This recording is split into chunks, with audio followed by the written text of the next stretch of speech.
Hello friend, मेरे YouTube channel पर आप सभी का स्वागत है। मेरे तरफ से आप लोगों को तहे दिल से नमस्कार। और अपना ख्याल रखिएगा, स्वस्थ रहिए, मस्त रहिए। देखिए, एक बहुत प्यारा सा झूमर गीत लेकर आए हो, आप लोग सुनिएगा और चैनल लाइक सब्सक्राइब करिएगा। हमके मंगादा हो, हमके मंगादा समुंदर की मछली, हमके मंगादा हो, हमके समुंदर की मछली, हमके मंगादा हो, हमके मंगादा समुंदर के मछली।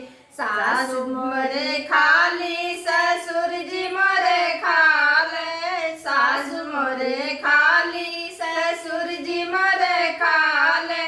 अरे हम कैसे खाई बड़े घर की लड़की, हमके मंगादा हो, हमके मंगादा समुंदर की मछली, हमके मंगादा हो, हमके मंगादा समुंदर की मछली। जेठ मोरे खाले, जेठानी मोरे खाली, जेठ मोरे खाले, जेठानी मोरी खाली।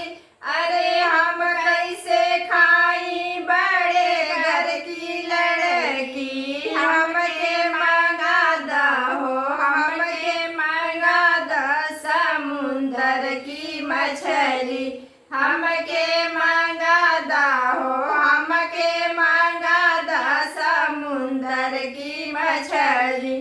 देवर मोरे खाले, देवरानी मोरी खाली, देवर मोरे खाले, देवरानी मोरी खाली। अरे हम कैसे खाई बड़े घर की लड़की, हमके मंगादा हो, हमके मंगादा समुंदर की मछली, हमके मंगादा हो, हमके मंगादा समुंदर की मछली।